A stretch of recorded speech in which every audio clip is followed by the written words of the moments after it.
Hello again, ladies and gentlemen. Can we talk about Jem and the holograms? Yes. Hello again. It's good to see you. We are the Can We Talk About podcast here. As the title of the episode implies, this is part 2 of a season closer here. And you know, Kristen, we always love to say, hey, listen to part 1 first. But maybe you were a little too excited. Maybe you're Johnny guy who loves Kimber and wants to see her, tomorrow's her wedding day, so you want to see Brimber get up in there and jump the gun. Whatever floats your boat. Whatever. You can listen however you like. But, however, you might be a little lost. Yeah, because you did explain what Brimber means in the last episode. It is the final episode of the second season for a series we are a very dear friend of at this point. That Neon Nightmare, that Pastel Phantasm, that oh so frighteningly fashionable 80s cartoon, air quotes classic, Jem and the Holograms. I want Jem at my wedding. My name is Joe. I would hug my hologram mom if I could. I'm Kristen. And we are watching Jem and the Holograms via Shout Factory's Jem and the Holograms, truly outrageous complete series box set, as well as the wonderful world of Netflix. And Kristen, why don't you even watch it on Netflix? Nothing, because we recorded part 1 2 days ago. True, you're right, yes. And I do want to talk about something, though. Oh, please. Joe, it feels like we recorded Glitter and Gold last week. So, yes, this is the end of season 2 Where here. did it all go? And obviously, we're going to reflect on this in the Kimtacular here, but I mean, I don't know. I feel like there are episodes where they feel like they feel longer ago than Glitter and Gold. Like Dance Time was. I was just like, what? God, that had to have been like 8 months ago, but no, it wasn't. Yeah, Dance Time sticks out in my memory specifically because you had to upload that because I was working a home furnishings trade show in New York for my job, and that feels like forever ago. But does it feel more recent than Glitter and Gold? No, somehow. Whatever. I guess dance just makes me disassociate. As we said, this is part 2 of Hollywood Jem, and the winner is, which, Kristen, you get a bit of a double title in there, I guess, because we've got Kimber. If you remember, she had her old love triangle? Is it a love triangle, I guess, right? There's 3 people, so yes. Okay. Well, I didn't know that if because Kimber liked both of them, it kind of ended up fucking it up. Or is there 4 people and the 4th person is Rio? Whoa, I guess we're gonna find out, hey. But, yeah, it's, There's an Oscar triangle. Oscar square, actually. Between all those fake celebrities and Jem. And Flint Westwood is there, too, for some reason? A lot. He's in this episode a lot, actually, yeah. Get him out. I don't want him there. And, of course, this episode with and the winner is as well. I think, again, Kristen should have had a different title. Kimber's a big, dumb, stupid idiot who doesn't know how to throw a party properly. That's accurate. So, let's get to it! Me and my friends are Jem girls. Jem is my name. Exciting adventure, fashion, and fame. Once you're a Jem girl, you're never the same. Come on and be a Jem girl. Jem is my name. Me and my friends are Jem girls. Jem is my name. Truly outrageous, that's a Jem girl. Glamour, fashion, and fame. Exciting adventure, fashion, and fame. Once you're a Jem girl, you're never the same. Come on and be a Jem girl. Jem is my name. Jem. Part 2, and the winner is, written by Osiris, the executive producer here. We have a recap, Kristen. Again, the first recap since the talent search, obviously, because those are the only 2-parters in this season. A 10-minute long one, too. There's a lot of padding in this episode, I think. Sure is, because, 2 things happen. Maybe 3. We have that Jem is nominated for an Oscar here, but soon after, Jem found herself caught up in controversy. I think it's controversy. Geraldine Pathos, again, she's being actress bitch. She's just like, how can Jem dare to compete with my amazing acting prowess? She's just a little bit salty. Not only that, but Howard Sands was in trouble. So they pick up Jem for this other movie that there's really no closure about. I was going to say in trouble with the law. Oh, ooh. He sold drugs to undercover cop Bonnie. That's what you get. She had her eye on him. The recap ends saying that Sean gave up his plans to propose to Kimber because Jeff did it first. Jeff Stuntman, Sean Harrison, you know who these people are already, whatever. He threw the ring in the trash can. His body is whatever, dead. Apparently Jeff fished it out later. Unaware of Sean's feelings, Kimber is going to marry Jeff. We start in media res. We start with Kimber and the holograms checking out wedding dresses here. Jem is not here, Jem or Jerica. As they go into this bridal boutique, Aja, like, puts her arm around Kimber's shoulder, and she's like, we're looking for a bridal gown for our friend here. She's like 17, don't say anything. Kristen, Shayna and Aja are technically Kimber's sisters too, right? They sure are. Fuck if the series acts like it, though. We have a lot of problems with familial relationships in this episode because... We sure do. We'll get to it. The lady at the boutique here shows Kimber a gown that is banana-ass banana yellow, Kristen. Nice. And all the holograms are just like, oh, it's so pretty. Oh, that looks so nice. Sick. Cool. And Kimber goes, they're okay, I guess. I have depression. It's a classic millennial answer, Kristen, even though I do agree with her that banana fucking gown, not good, not great. Not good, great. Fashion was weird in the 80s. That's all I have to contribute. Ray is like, what's going on, Kimber? You should be happy. No one can guess what the problem is. Kimber is happy. She just wishes Jericho wasn't mad at her. She wants her to share in this with her. And of course, there was like a whole reality television style ambush planned. Where Jericho is just in the same boutique already holding a dress going, how about this dress, Kimber? I'm sorry, Kimber. Jem! Oh, wait, no, you're not Jem, you're my sister. Excuse me. Wait a minute, is Jem my sister? Wait, hang on. Jerica says that someone has to give the bride away since her parents are dead. That's true.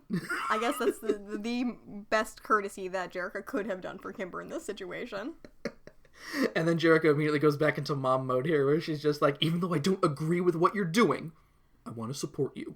Even though I feel as though you're making a terrible mistake that will have an impact on you for the rest of your life, as a teen divorcee, I support you. Well, come on, what are we waiting for? Tomorrow is your wedding day. Hold on. Hold up.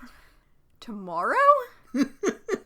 They're going wedding dress shopping the day before the wedding?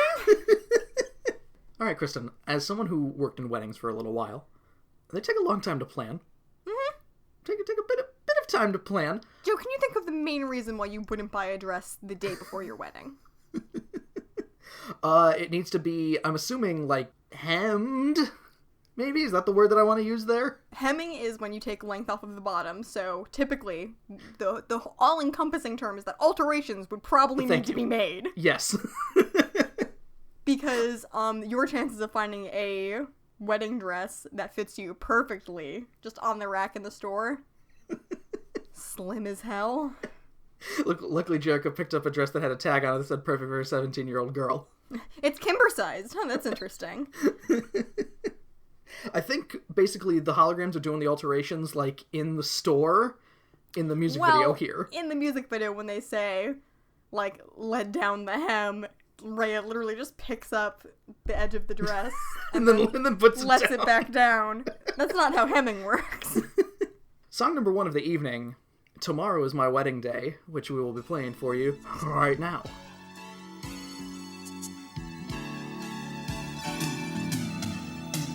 Get the satin for your gown. Raise the hem and take it down.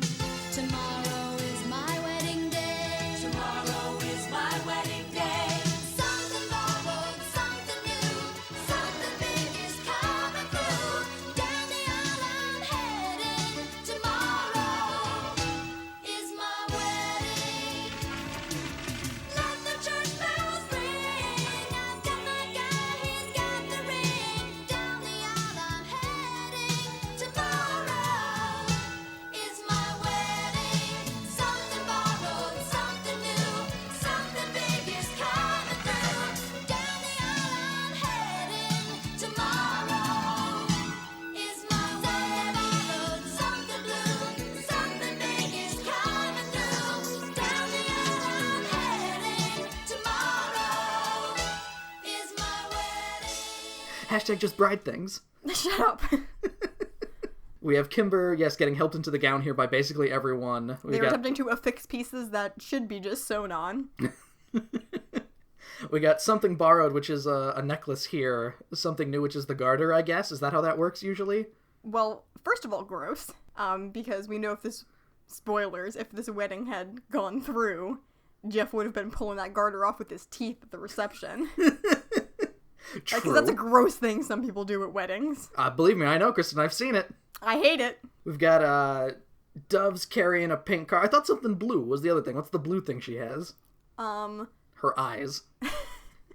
Well, they also don't go through the entire phrase. No, they don't. They just have something borrowed, something new. Something big is coming through. Yeah, so I guess they don't even bother with the blue part.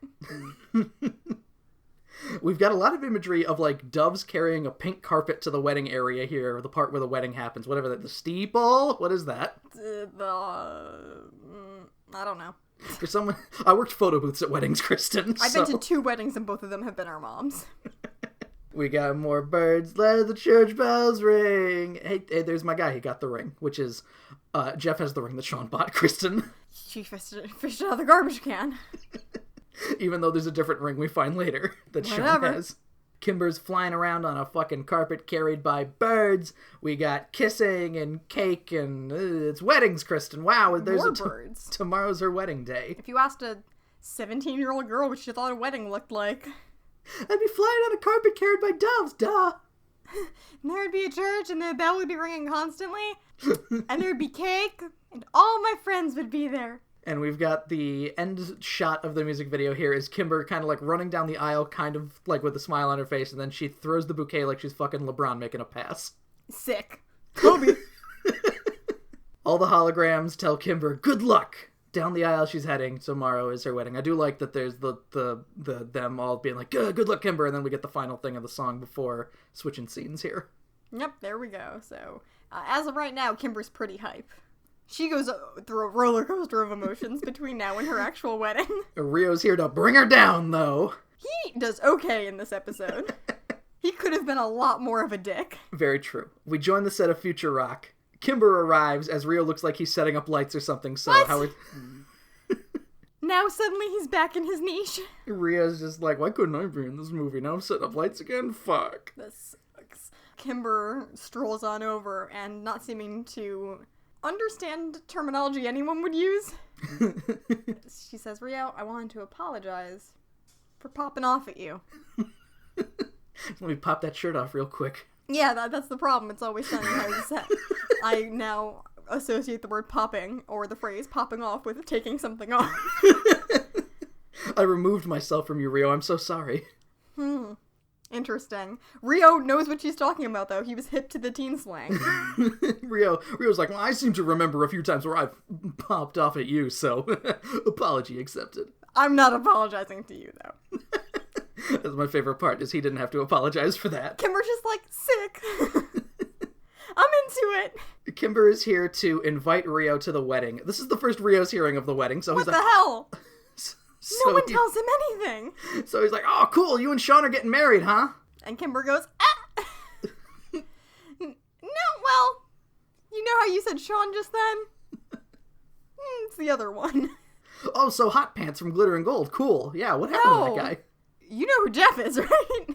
Is that anything like Jim? No, Jeff. It's got the hard F at the end. Yeah, it's got the... And not an M. And not an M. Cue awkwardness here. Rio's just like, oh, I mean, I had seen you and Sean hanging out so much, so I kind of assumed. Well, Kimber starts to go like, well, I did accept for entirely the wrong reason, so I guess it's not a shock that you're a little bit confused. Kimber says that she does like Sean too, and Rio's just like, for some reason Rio presses the matter, and he's like, so why Jeff, then? Well, Kimber struggles to find an answer. She's like, he's exciting. I don't know what he's gonna do next. And I love Rio's response to that, which is, How did Sean take it? I don't think he cared. Kimber, unable to read emotions. Kimber is a sociopath. In all actuality, she was hoping that Sean would be like, oh, don't marry Jeff. But he didn't. I accepted Jeff's proposal purely to test Sean. And Rio, pretty much just in the same boat as Jericho here with his response, just kind of being just like, follow your heart, whatever. Again, he could have been a dick about it. Everyone, at this point, they're like, Kimber's just gonna yell at us if we try and tell her what to do, so who cares anymore? They finally learned their lesson. Director Man here asks for quiet on the set. They are filming the same stunt that Jeff initially fucked up when he saw Kimber earlier, and Kimber is just like, wait, why are they doing this again? And thank God Rio is here to explain everything to us, because he's like, well, the film was overexposed. Though, Kimber, upon, they kind of go to the line here, and she's like, oh, I wish Jeff would stop risking his life like this. And Rio, very helpful, is like, you better get used to it. You knew his career when you accepted his proposal, so... Some dude starts counting down here, and Jeff heads off before his mark, and it causes a crazy-ass horror crash of him fucking flipping the car 90 times. rolls over and over and over, and his head falls off. Thank God we had these hay bales here. They saved him. Rio and Kimber run to the crashed car, and she's like, oh no, Jeff! And she pulls off the helmet, and it's like, wait, Sean, what? Oh, that's different colored hair! You didn't dye your hair again, did you, Jeff? Hang on, let me get a real good look at you. Oh, that's Sean! Let me get my color swatch out real quick. 1 second. She holds up some paint chips to his head. Oh wait, this is Sean! Oh no! You're not a stuntman! Sean apologizes because he wanted to prove to Kimber he could be just as exciting as Jeff. And he goes, I guess I was wrong. End of segment 1. Sean is dead. Start of segment 2. Just because someone goes doesn't mean they're dead. Rio and Kimber are at the hospital here, and Kimber's just like, oh, it's all my fault. Oh, I didn't know Sean was so broken up about this. Oh, no. It is whoever let Sean put on that helmet and get in that car that is at fault. The stunt coordinator thought it was Jeff. He said, oh, no, Jeff went too early. So I don't know if, Sean just put on the helmet before anybody noticed, or what. I'm disappointed this happened at all. There are so many avenues there. He should have been blocked. Someone should have gone, you're Sean, don't! Rio says that, it's not your fault because you didn't make him get in the car or anything. And Kimber just, continues, oh, I should have realized how hurt he was. Oh, I should have been more sensitive. I should have read emotions. God, it's just so hard to empathize. And a nurse comes out and goes, stupid hair. Kimber? Rio? You must be Kimber Benton. I recognize you from TV. Anyway, Sean doesn't have any fucking family in the States, apparently. You guys are you're the ones I'm updating about his condition. Next of kin, so, Yeah. You get all of this stuff if he dies. That's how it works, right? The person who brings the person who's dying to the hospital gets their stuff? I think so. Yeah, that's why I pick people up off the street who've just been hit by cars all the time. Oh, you good soul. You good soul with millions of dollars, probably. How much does he have in his wallet? The nurse goes, Sean's condition has stabilized, but he hasn't regained consciousness. And Kimber goes, what? What? What does stabilized mean? Have you heard the word stable before, Kimber? That's where the horses go, right? Oh, no. It's worse than I thought. Oh, Sean turned into a horse. Oh, no. It means he's gonna be okay. Oh, okay. Sit down. Go home and fall asleep. Rio asks if there's any way to tell when Sean will come around out of his fucking car crash coma here, but it's not certain. I do think that you should go get some rest, though. Yes, you just tell the pink-haired lady to calm down and She's go get causing some a rest. scene in my waiting room. Rio advises Kimber leaves, and she objects at first, but then Rio reminds her she is getting married tomorrow. And Kimber goes, that is tomorrow, huh? We cut to the wedding day here, Kimber getting fixed up in the dress, and again, she's still just kind of all pouty and shit, and Shayna's... She got a mope face on. She's got a mope face on, yes, and Shayna... Everything Shayna says in this episode is, like finger wagging at people, pretty much. Which is basically, she goes, light up, Kimber, you're getting married today. What's your problem? Anthony still hasn't asked me to marry him. I've been dating him way longer than you've been dating Jeff. Is that what this is about? Is Shayna just jealous? Yes. Gotta tie that knot, Anthony. Kimber is so worried about Sean, though, and just at that moment, as Kimber is expressing how worried about Sean she is, Jerica gets a call from the hospital here. It's Rio saying that Sean has come too. So, hey, nice. Cool. However, Rio's gonna stay and talk with Sean a bit, and he's gonna be a little late to the wedding. So, Jerica comes back, relays this information. Speaking of late, Jeff's not here yet? Kimber immediately goes straight to, what if he changed his mind? What if he doesn't show up? Great news. She sounds very hopeful. Oh, man, what if he just, doesn't come? As she says this, Jeff arrives on his motorcycle, and Shayna's also, got a stink face on here, as they're just like, oh, Jeff's here! On his motorcycle? And Shayna goes, oh, how romantic. Nice, he'll be covered in Hollywood dust. Hollywood dust is, of course, cocaine. Kristen, he has a white suit on, it doesn't matter. There you go. We cut to the orphans. Ashley is leading a little girl gang here of Bonnie, Chrissy, Leela, Terry, and some other girl, which I think might be the bear's silly orphan, but her skin tone is way darker than normal, maybe? Whatever. Ashley has her crew of bad bitches, and they are going to just completely pelt Kimber and Jeff with rice. Aren't weddings fun? Bonnie asks, before flashing back to remembering her own wedding day, to which, of course, I wrote here, Bill, it's your big gunshot. Oh no. Bonnie is way too young to be the bride. Kill Bill would be way better if the bride were Bonnie. To some point, I can kind of get into it. Jericho arrives to let the girls know that the ceremony's about to start, and we have here, Kimber is wowed by all of the people, and for some reason Jericho's like, you have a lot of friends. I think Kimber is probably more like, man, we told them like 2 days ago I was having this wedding. It's really great that none of them were busy. They're doing the wedding also in the backyard of Starlight Mansion here, which is a good idea considering they probably couldn't get any reservations. Yeah, probably. Then again, they do have a mansion, so it probably works. It'll be fine. It's a fine venue. Are you nervous? Do the Misfits cause trouble? Pizzazz kicks down the door. Yes! Where are the Misfits? They should be ruining this wedding. I'm surprised they didn't attempt it. With all of the things that happen, with like all the good things, I say good things, with all the stuff that happens in this episode, high-profile events, you would think the Misfits would be somewhere, like Lindsay, just kind of hiding in the shadows, ready to either like stab or interview Jim. Maybe the problem was that the wedding came up so quickly that Lindsay did not have time to cover it for once. Lindsay is in the second row of the audience, Kristen. She's sitting Yes. ahead of the Countess in the audience. Our favorite PR machine. Kimber thanks Jericho again, and then is just like, well, can you get Synergy out real quick? I want to talk to Mom. I want to talk to Synergy. I don't want to talk... No, Mom's dead. I want to talk to Synergy. For a second, I did think that even though Jericho made it clear that she was going to walk Kimber down the aisle, that Kimber was going to ask Synergy to do it. Kimber says there's still one person missing in the audience here, and Synergy is all ready to be introduced into this family. Kristen, she's just like, oh fuck, here we go. I'm gonna be a Benton. Here we go. I'm so ready. No, but... So, just much to Synergy's disappointment, Kimber is ready to keep up the gambit. She's like, well, there's Gem's not here. We need a Gem hologram. Oh, yeah. Yeah, no, that's what you meant, Gem, of course. I'll make a Gem hologram. That's exactly what I thought you were saying. I'll make a Gem hologram for you. Here we go. That's what I do, right? I make the Gem holograms. That's what I'm here for. You know it. Anytime you need it, that's... I'd hug you if I could, Synergy. Don't rub it in! You could try. How about you just come on, bring it in. Just pretend, please. Kimber walks away before she can see the sadness in Synergy's eyes. Because, of course, Kimber has no empathy.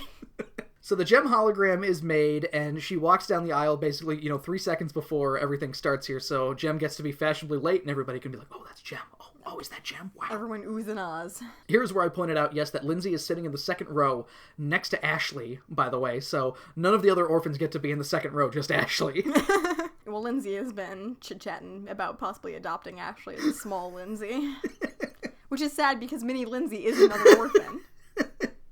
Headband is there just like, but what about me? I thought I was Mini Lindsay. Nope. Sorry, I don't like the way your hair kind of waves. I don't like the way that they draw it. So, and besides, Ashley's the popular one, so that means Gem's going to come visit a lot more. She knows what the latest style is. That's invaluable. Kristen, why wasn't Stormer invited to this wedding? Because it hurt too much. Probably right. We see Howard Sands here. He's walking over to, I guess Starlight Mansion has a gym. It's right next to the rec room. And there's a big picture of Gem on the wall. Nice. With the nameplate Gym under it. Yep, that's a joke. Jeff is here working off his pre-marriage boner, nervous energy. Yuck. Not a boner. Totally not a boner. Totally, no, nervous energy. He's totally doing weird Olympic swings on the pull-up bar. He does some pull-ups and then, swings. And Howard's like, well, come on, Jeff, it's time to get married. And Jeff just goes, ah! And Howard goes, oh, I know you'll survive. It's okay. And Jeff's like, I hope so. Oh, no. I asked Kimber to marry me. I think she's like 17. I feel really bad about this now. Okay, Kimber, this is it.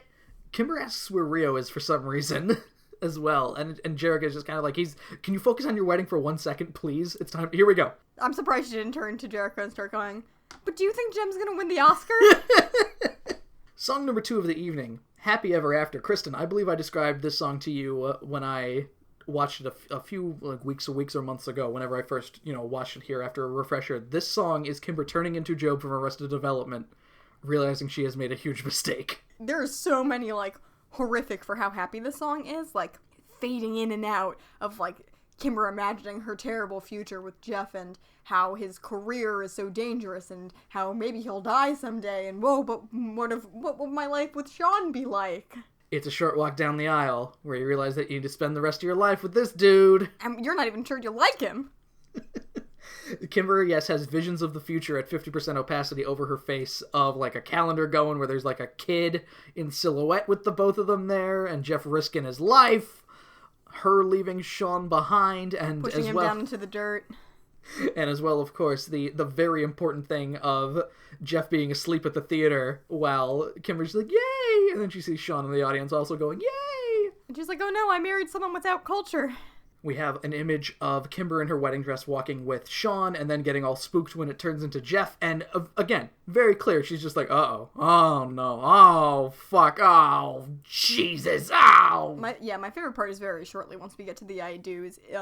The voice direction for these two voice actors sounding as uncertain as humanly possible when they say I do is perfect. The music video basically ends with Kimber looking all around, looking to the left and to the right, just kind of being like, is someone going to be here to save me from this? Oh, God. Is there an escape route? We have, do you, Jeff, take Kimber Benton to be your lawfully wedded wife? He looks at his hand. I do. Yeah, Jeff has a very unsure, I do. And if you can't tell, I'm psyched about it.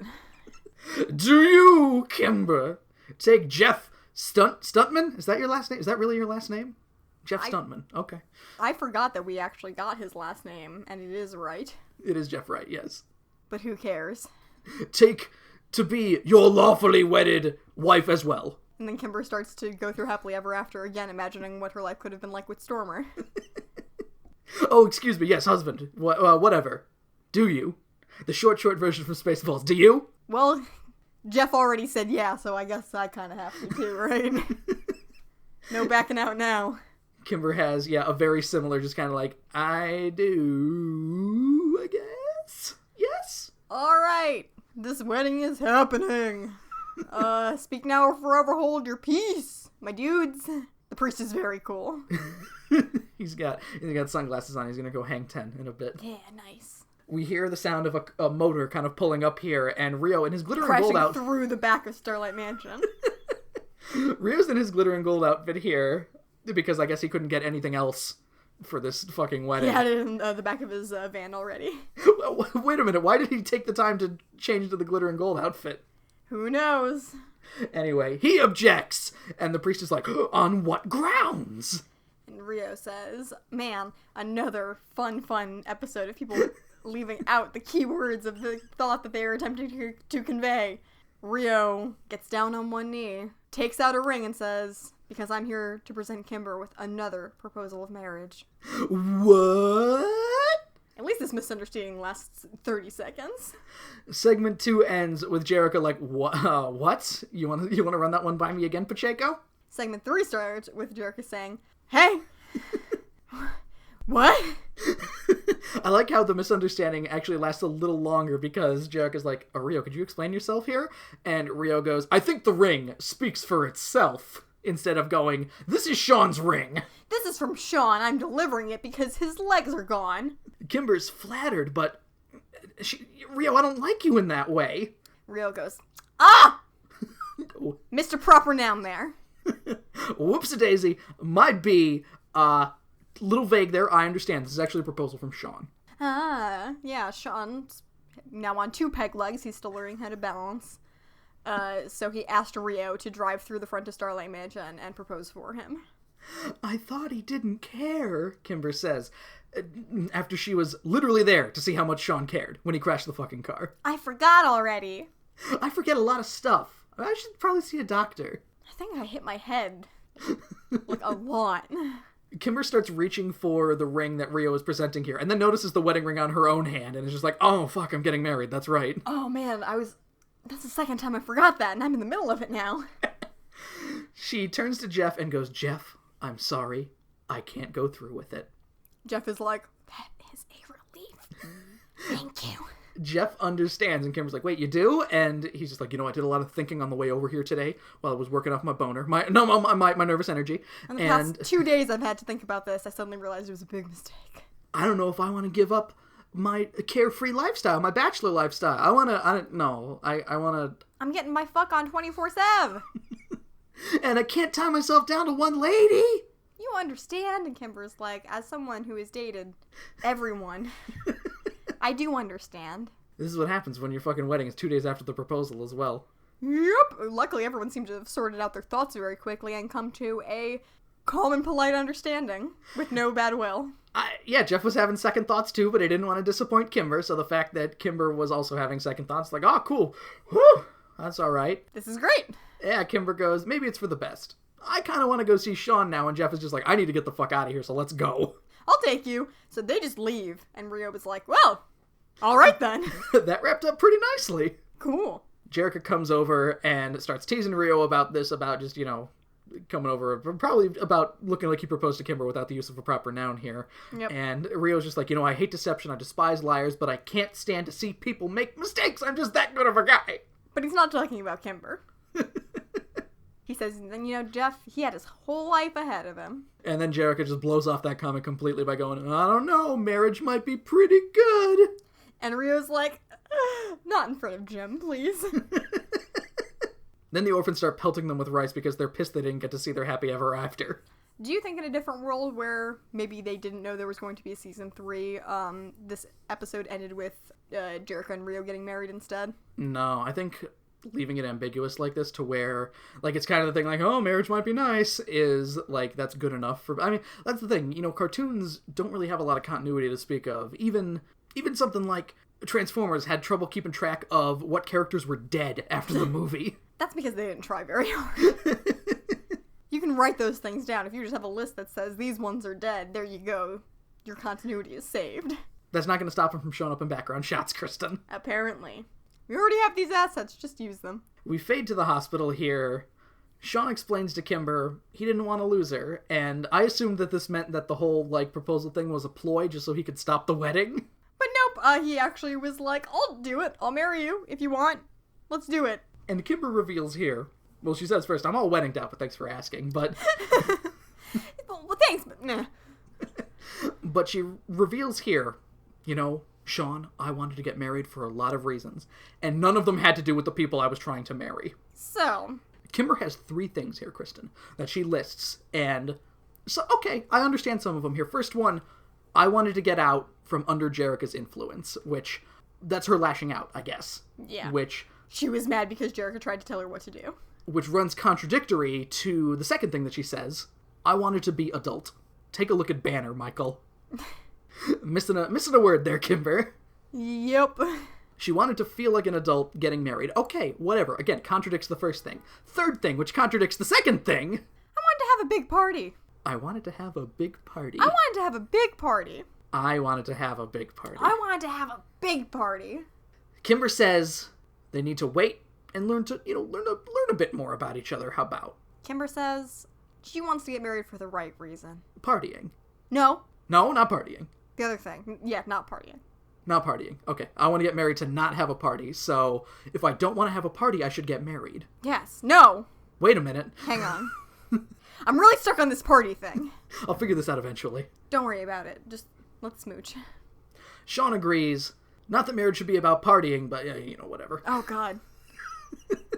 Kimber then says, you need to get better quick, because you're holding up production of my sister's movie career. What? Kristen. No.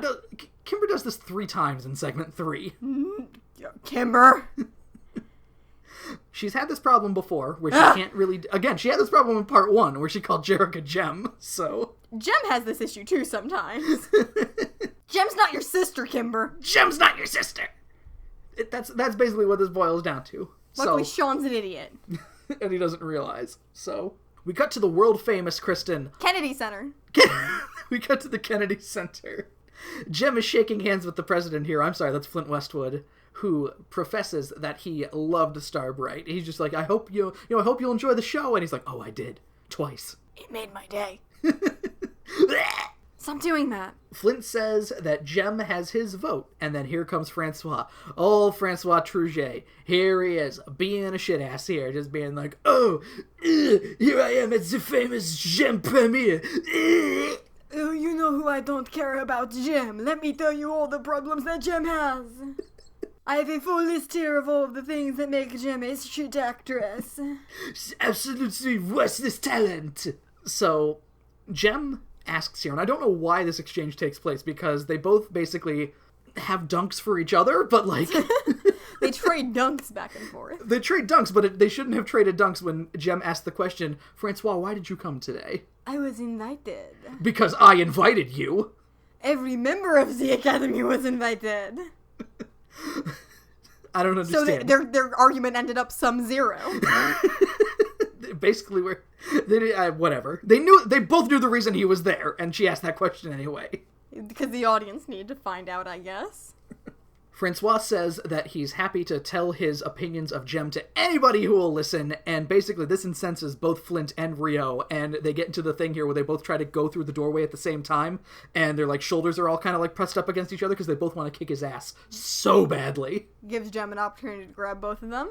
Flint Westwood does say, in exactly this voice, Jem, would you like me to make his day? That exact voice, yes. I refuse to do any more Clint Eastwood impressions. Jem says that everyone's entitled to their opinion. It's all part of the process here. All nominated films are screened for the Academy. You gotta do it. It's a courtesy. Doesn't seem very courteous to me. Ha-boom! Joe, you know what the craziest part of this episode is? What is that?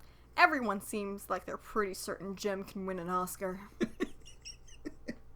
I mean, you got Flint Westwood on your side. It seems like he was just flirting with a younger woman. It's possible. But old Purple there didn't notice. Nope.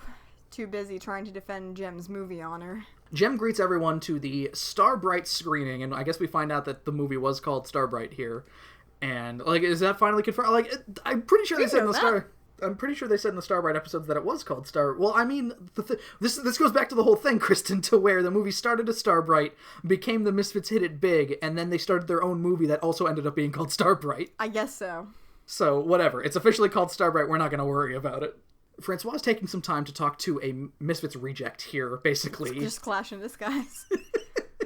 About how big-headed Jem is of trying to compete with Geraldine Pesos. And he's smoking like 3 cigarettes at a time between all of his fingers. Jem goes, no matter who you vote for, I want you to vote for me! No, Jem is a nice person, says, vote for who you think is best. And hey, maybe if she didn't said that, she might have actually won the Oscar. If she did say, hey, vote for me, vote for me, Jem. She was too humble, and people were like, well, fuck you then. We're all assholes here. You should be an asshole, too. Yeah. Don't bring your humble pie to us, the Academy. People clap for Jem as the movie starts here, and Jem walks backstage. He's concerned, clearly. It's all in the hands of the Academy now. But who's gonna win? I really think I have a shot. We fade to Starlight Mansion. It's the big night. We're going to the Oscars. Going to the Kennedy Center. Yay. Oh, no. Oh, the president. That went bad last time. Kimber tells Jem to calm down here because she's all fucking nervous and flustered and shit, and Jem says that she's even more nervous than Kimber was on her wedding day. You don't know that. Isn't it exciting? In a few more hours, my sister will become an Academy Award winner. Or Jem. Who isn't your sister? I mean, here it makes sense, I guess, because there's nobody else around. It's just the holograms. And technically, if Jem wins that... Okay, so if Jem won the Oscar, Jem doesn't have, like, an office or anything, so does Jerrica keep the Oscar in, like, her office at Starlight Music? Do people start to wonder why Jerrica is always looking so fondly at Jem's Oscar? Hey, maybe she's jealous. She must be. She doesn't do anything. A white limo pulls up here, which they make a point to say, wow, look how big it is, but it's not that big. They say like 3 separate times that it's giant, and there's like 6 doors on it. Rio and Anthony Julian come out here, Anthony Julian making his first appearance since the talent search, I think, right? I'm so glad he's back. He doesn't say much in this episode, but it's still, boy, it's nice to see him. Good to know he and Shayna are still going strong, even though Shayna keeps going, marry me in his ear. With such lovely ladies, we always travel first class. But you couldn't have gotten a bigger limo? Maybe, were they being facetious? Maybe. We don't have a lot of money between all of us. Anthony was holding out. Oh wow, Rio, you got us an SUV. Cool. Huh. Oh, you're taking us to the Oscars in your red van. That's great. I guess I'll sit on top of Kimber. Sean is revealed here too as well. He is on crutches, and of course Kimber's, surprised to see him. And Sean is like, yeah, no, I'm fine getting out of the hospital here, but you gotta be gentle with me until I heal up. I love how, I can see in your notes we had the same thought. I thought when watching that, so no vigorous fucking. To which my note was, so no destructive sex, only raucous sex. Got it. Sounds good. And Jericho's like, ew. Don't talk to my sister that way, please. Kimber, don't talk to Sean that way. You're not my sister, Kimber. Oh god, oh no, I revealed everything. So we're going to the Oscars, huh? Oh, look, it's Jeff. That's funny. Pay attention to him. Jeff is here, and he wonders where his date is, and because Craig Phillips was busy, I guess, he gets both Aja and Rhea. Cool. Rhea isn't developed enough to have a boyfriend. Kimber kind of has, like, an, oh shit, this is going to be awkward face, but then when Jeff gets two ladies hanging off of him, she's like, oh, cool, alright. Alright, we're getting his bone on tonight. Shayna, again being kind of team mom here, scolds everyone because they're gonna be late! Let's go! So here we are on the red carpet. Here we are on the red carpet. At a big premiere. Out in Malibu. It is really long limo. So yeah, the limo pulls up here, and somebody goes, wow, look at that long limo. Again, not that I've big. never seen a car in my life. I'm from the past. Shayna is identified as she comes out. She's a member of the Holograms. No one says anything about Anthony Julian. Anthony Julian's a big-time director. Yeah, the fuck. No one says anything about Jeff. No one says anything about Sean. Jeff's a stuntman. Nobody says anything about Sean. Nobody said anything about Sean, and my favorite part of this, Kristen, possibly my favorite part of the episode here, we have two people clearly voiced by Jem and Rio as well, as Jem and Rio are getting out of the limo and being like, wow, look, there's Jem! And then the girl with the purple afro here kind of goes, oh, wow, get a load of her handsome escort, Kristen. We see in the clip played later in the Oscars here. Rio is in this movie! I think that's Leo Pacheco. Wasn't Leo Pacheco's dad? Didn't we make that? Something like that. Anyway, please, Leo Pacheco is my father. It was a joke from Last Resort. Rio doesn't get any kind of, like, I would think Rio would be noticed before Jeff in this scenario. No one even mentions that Rio was in the movie, even though we are shown a clip of him in the movie. Like, they might have well have shown a completely different clip and they didn't have to change any of the dialogue. Whatever. Anyway, Rio goes, don't be nervous, there's only going to be about 1 billion people watching. So funny. He's a keeper. You certainly know how to make a girl feel secure, Mr. Pacheco. Please, Mr. Pacheco is my father. Call me Leo Rio. We open the curtain on the 60th Academy Awards. Kristen, let's talk about the 60th Academy Awards for a second here, because, again, real event, real thing that happened. This episode aired in January when the 60th Academy Awards took place in April of 1988. And we have here, Best Picture, won by The Last Emperor, which is a movie I have never heard of. Me either. Apparently, David Byrne of Talking Heads fame did the soundtrack to the movie, which also won an Oscar. Cool, it won 9 Oscars, Kristen. That's a lot. And I've never heard of this movie. Anyway, we have Best Actor was won by Michael Douglas for Wall Street, which, that was a good movie. They probably played the Greed is Good speech at the Oscars there. They probably did that. And then we get to the weird thing, Kristen. This weirded me out too. You told me about it before we started recording. Yeah, and I was I took a good 10 minutes to be like, when I learned of this, because 1988, Best Actress, the 60th Academy Awards, was won by Cher for her performance in Moonstruck. Now, Cher, for those of you uninformed in the audience. Yeah, let me tell you. Hey, do you know who Cher is? Let's talk about it. Cher got the big hair, known for music. Lady with the big hair who's primarily known for music. Now, the thing is, I did mention this to you as well. Moonstruck was not Cher's first movie. She was in Mask, and she was also in The Witches of Eastwick, and some other stuff. But, I mean, like, those would be the two kind of big things, I assume, before Moonstruck here. But, what we're saying is, Roger Slifer is clairvoyant. It's weird. Roger Slifer predicted, he got the idea after seeing Cher in Moonstruck, maybe. Maybe. Does that make Rio Nick Cage? I hope not. Anyway, on to the awards. On to the awards here. We have Presenter Man. You know, he's like, oh, we got a lot of people to acknowledge tonight, so let's start with showing off Lena Lerner and her son Dominic coming out to present an award. Okay, I can understand Lena. Why is Dominic there? Because he's Lena Lerner's son. Does Dominic have, like, a budding musical career or something? We don't know. Again, he's like Tiny Michael Jackson. Okay, like Jackson 5 era Michael Jackson kind of, with a leather jacket, though. So Maybe. Dominic also looks like he's wearing a fucking neon Boy Scout outfit. It's got, like... He is dressed glitzier than his mom. Yeah, Lena has just, like, a kind of simple, like, red dress on here, and Dominic looks like he has it's a bright-ass electric blue and yellow... He looks like he's ready for toddlers and tiaras. Fucking Texas Rose shit, basically. It's beautiful. Lena is here to present the award for Best Makeup, and we have Kimber, who is starting to get very antsy, being like, okay, Lena, we get it, your makeup's good, but how about we get to the important awards already? Kimber is every person who watches the Oscars, except she's in attendance and loud. We fade to, and now for Best Sound Effects Editing, from a voice actor who definitely seems like it's the Countess not speaking French. And Kimber basically just starts to go, ah! She knocks over the high chair they brought for her, throws her orange juice at someone, spits out her binky in Jerica's face. So loud it comes over on the broadcast. And now for Best Sound Effects Editing. Edit that out! Kimber would go up on stage and fucking strangle this lady who's not presenting the important award if she could. Thank God she didn't have an aisle seat. And now we have Flint Westwood here presenting for Best Actress. Fun, that guy again. The nominees are... We have a clip of Meryl Saint yelling at some dude because her son is dying in a war. Oh my god. Meryl Saint in Victims of Vietnam. How about that emotional clip of dynamic acting we were just shown? And then we have Sigourney Weaver. She got a big gun. She got a big fucking gun, and she's tired of running away. She is gonna stand and fight. Sigourney Weaver in Victims of Vietnam. Nope.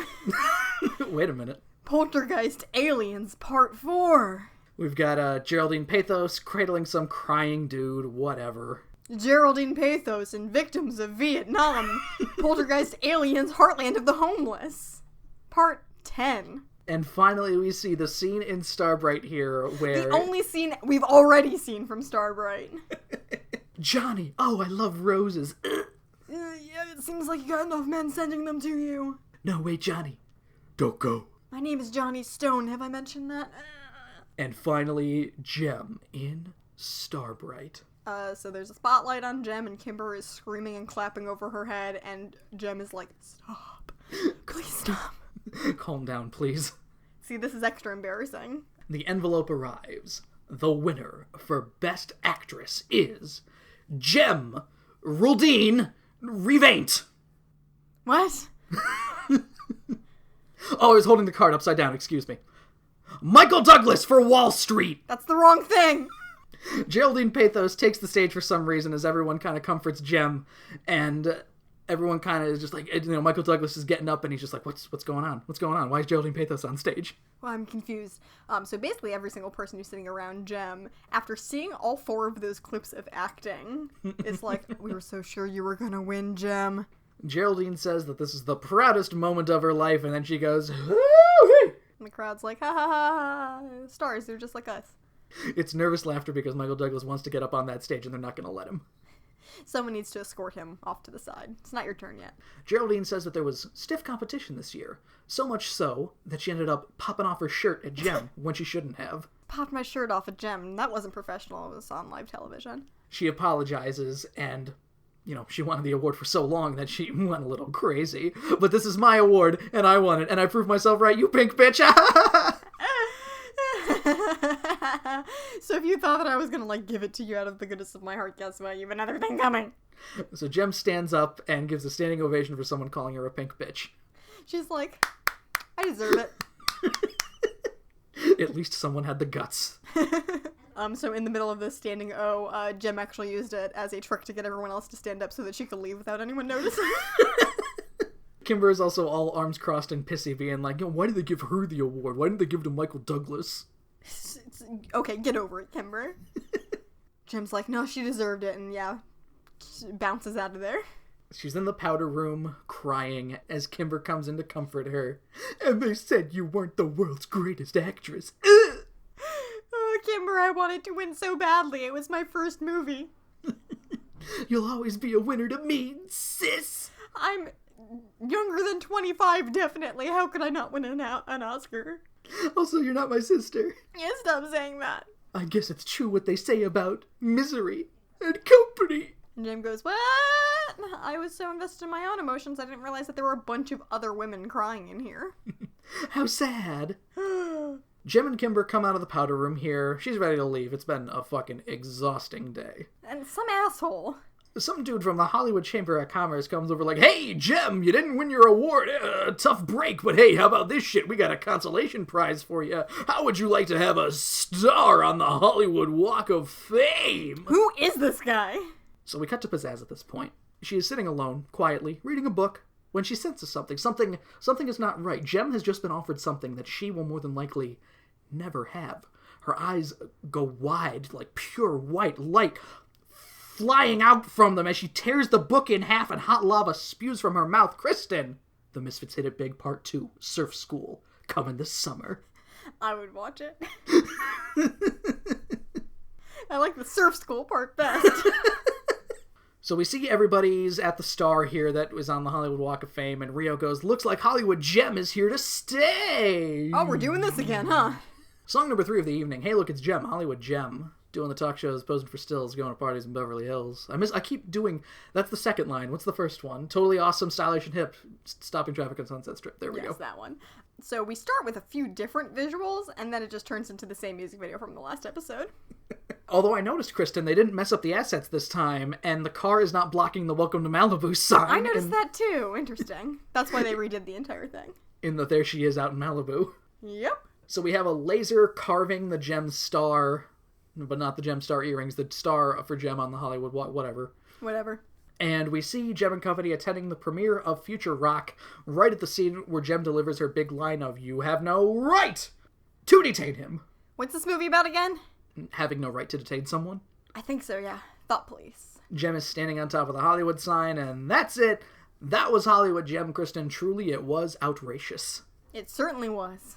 What did you think altogether? Just of this we've had two parters in this season. The talent search was pretty good, above average, I'd say. Probably, definitely. Does this match up to, as far as other like 2-part episodes that we have? It's better than the Jem Jam, I think. It's tough. I don't know, because we have all the Bonnie shenanigans in there. It's definitely better than the Music Awards, which is still terrible. I almost feel like none of the plots that they used were fleshed out enough, and maybe it should have been like 3 parts. It's kind of weird because even then, like the way that it was structured, segment 1 of the first episode is all about, hey, look, it's Jem, Hollywood Jem. And then for the next 4 segments, it's all about Kimber getting married until we finally come back to Hollywood Jem for segment 3. They just dip in and out of that plot real quick. I was going to say, I'm wondering if this was like 2 separate episodes normally, but they were like, well, no, we could put like a movie thing in here. We could make it a 2-parter, so they just kind of mashed the scripts together. So we could put more Jem in there. Because even then, like we saw here, Hollywood Jem was basically like hey, and here's a replay of that amazing song by Jem, Hollywood Jem, and a recap at the beginning, so the episode it had a lot of padding, like we said. It's weird because they're all like plot points that were kind of important. Anything that's focusing primarily on Jem is considered like a plot stuff, and then Kimber has been leading up to this stuff for 2 seasons, so her stuff, even if it was kind of stupid and overdramatic, was important to get through too. But again, they just kind of dip in and out. Yeah, I don't know. Maybe would it have been if it was like intersped a little better? Maybe like if they did make it 3 parts and do something where like there's a little further tension between Jem and Geraldine Pathos or Francois or something. Yeah, as like part 2. Those things were set up to seem like they were going to be of more consequence in the second part, and they dropped them more or less. Yeah, I mean they came back at least. I thought we weren't going to see Francois again, but And I wanted the Misfits. And I wanted the Misfits too, because they. I wanted Stormer to bust in and stop Kimber's wedding. The Misfits could have been, like, integrated pretty good into the plot. What if Francois just, like, what if Francois cast the Misfits in a movie or something? We got some shenanigans of them pissing off this guy who's a scumbag. And he realizes the error of his ways and finds that Jem is actually a pretty okay lady or something. Because that's the other thing. Francois is not turned by the end of the episode. He's still he still thinks Jem is shitty. Yeah, so we don't really conclude everything the way you would hope. Maybe it would have been better as 3 parts. Maybe it would have been better as 2 separate episodes, one for Hollywood Jem and one for Kimber getting married to all these people. It would have been a kind of a weird ending if they did, I guess, to where, I mean, obviously, like, the wedding's the big thing, but, I mean, since it took up, like, 4 segments for all of that to happen, it kind of had to have, like, a lot of important shit that probably had to get cut out, so I don't know. Sorry, I was yawning. As far as season 2 episodes go, Hollywood Jem is a good, definitely better than Glitter and Gold to end. I have a soft spot for how stupid Glitter and Gold is, but we'll talk about this at a later date. Now's the point in the evening where we'll list off all of the fun contact things, where you can find us. You can follow us on the Twitter machine at CWTAPod. You can follow me at Octopus, that's AWKTAPUS. You can follow me at FunnyGirlTM, like trademark. You can find us on the iTunes, on the SoundCloud, on the Stitcher Radio. Leave a rating, give a review, do whatever you feel like. You can also drop us a line, cwtapod@gmail.com, where you can tell us all about the people in your life that don't bother explaining themselves fully for dramatic effect, or how weird it is that Cher won Best Actress at the 60th Academy Awards. Hey, good for her. Pretty weird. Still, no, yeah, hey, good for her, because, I never won an Academy Award, so... And she has a thing that you don't have, and just like he says, now you must kill her. She won an award before Leo, even though they acted at 2 completely different times in their earlier in her acting career than Leonardo DiCaprio. How about? That's true. As well, Kristen, it's time to remind that the Jem Season 2 Kim Tacuber is upon us. It will be our next episode here. I mean, I guess, I don't know how we're going to do it because this episode is going up after the first soiree, so I don't know if, like, we're going to take a week after this to kind of, obviously, there's going to be a week. There might be, like, the soiree audio uploaded for that.